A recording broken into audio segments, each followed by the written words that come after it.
நாம் சொல்லுகிற அரசியல் அவர்களுக்கு தெரிய வர குறைந்தது இன்னும் 1/4 நூற்றாண்டுக்கு மேல ஆகும். அவர்களுக்கு நம்ம என்ன சொல்றோம்னு தெரியும். நாம் பேசுவது வேடிக்கையா இருக்கிறது, வேடிக்கை காட்டினவன் தலைவனா தெரியுதான். ஒன்றும் பண்றதுக்கு இல்லை, ஒன்றும் பண்றதுக்கு இல்லை. அவர்களுக்கு தேவை கருத்து அல்ல, வெறும் கவர்ச்சி. கவர்ச்சி எவ்வளவு. யாரு வேட்பாளர்னு தெரியாது, என்ன சொல்றான்னு தெரியாது, அவன் வேலை செஞ்சாலும் தெரியாது, எதுக்கு போடுறோம் ஏன் போடுறோம்னு போட்டு கடைசியா வென்றவர் இவர் தான் வேட்பாளரா விளங்கிரும்டா நாடு. டே விளங்கிரும்டா. இதுக்கு Marx, Lenin, Engels, Ingersoll, Socrates, Plato, Aristotle, Buddhan, Phule, Ambedkar, Fidel Castro, Che Guevara, Bhagat Singh, Valluvan, Kamban, Kapilan, Ilango எல்லாம், பாரதி, பாரதிதாசன், பெருஞ்சித்திரனார். ஒரு இளவும் தேவையில்லை,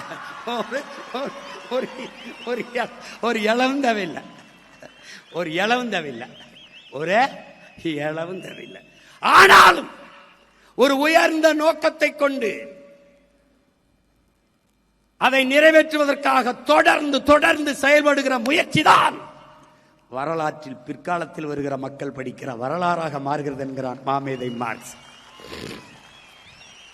என் அன்பு உடன் பிறந்தார்களே, பேரன்பு மிக்க என் பெற்றோர்களே, ஆலை கரும்பாறையை கலைப்பது வலிமையால் அல்ல, தன் விடா முயற்சியால் என்பதை புரிந்து கொள்ள வேண்டும். என்னை தோற்கடித்து தோற்கடித்து நீ தோற்று போவாய். கடைசியாக நான் வென்று முடிப்பேன். அன்னைக்கு நீ என்னோடு சேர்ந்து சிரிப்பாய். ஏன் ஏன் நான் காலத்தின் மகன், வரலாற்றின் பிள்ளை.